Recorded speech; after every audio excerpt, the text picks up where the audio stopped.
চলে আসছো তুমি? হ্যাঁ। আচ্ছা, তো কেমন আছো তুমি? অনেক ভালো আছি। তো অফিস থেকে আসতে আজকে দেরি হলো কেন? অফিসে অনেক কাজের চাপ ছিল তো, ওভার টাইম ছিল, তাই লেট হয়েছে। আচ্ছা, তুমি ফ্রেশ হয়ে নাও, 10 মিনিটের ভিতরে আমি টেবিলে খাবার দিচ্ছি। ঠিক আছে। মিথ্যাবাদী কোথাকার। আরে সত্যি কথা, অফিসে অনেক কাজের চাপ ছিল, এই জন্য আসতে দেরি হয়েছে। এর আগে তুমি কি বলছো? অনেক ভালো আছি। হ্যাঁ, সত্যি তো বলছি, অনেক ভালো আছি। সত্যি তুমি ভালো আছো? সকাল 5টা বাজে বাসা থেকে বের হও, রাত 10টা 11টায় তুমি বাসায় ঢুকো, না ঠিক মতো খাবার খাও না ঠিক মতো ঘুমাও, তারপরে তুমি আমার সাথে মিথ্যে অভিনয় করো যে তুমি ভালো আছো। সত্যি কি তুমি ভালো আছো? কেন এমন মিথ্যে অভিনয় করো? কেন এমন মিথ্যা অভিনয় করি শুনবা?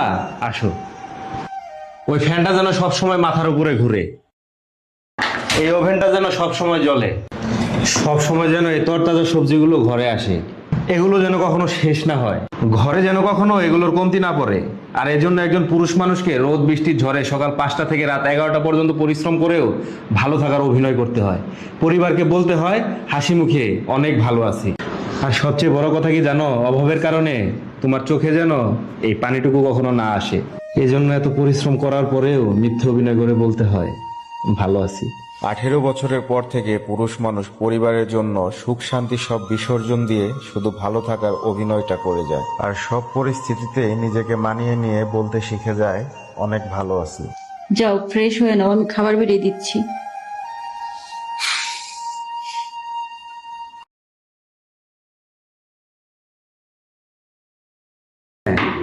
আচ্ছা, তো কেমন আছো তুমি? অনেক ভালো আছি। তো অফিস থেকে আসতে আজকে দেরি হলো কেন?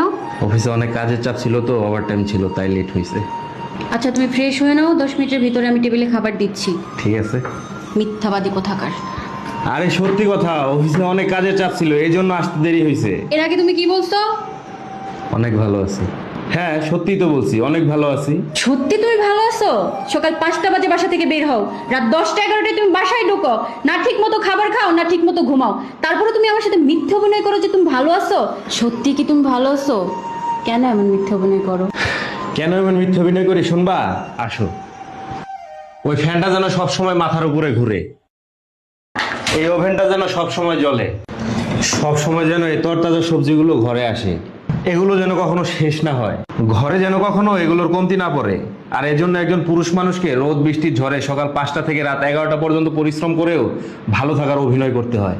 পরিবারকে বলতে হয় হাসি মুখে অনেক ভালো আছি। আর সবচেয়ে বড় কথা কি জানো? অভাবের কারণে তোমার চোখে যেন এই পানিটুকু কখনো না আসে। এজন্য এত পরিশ্রম করার পরেও মিথ্যে অভিনয় করে বলতে হয় ভালো আছি।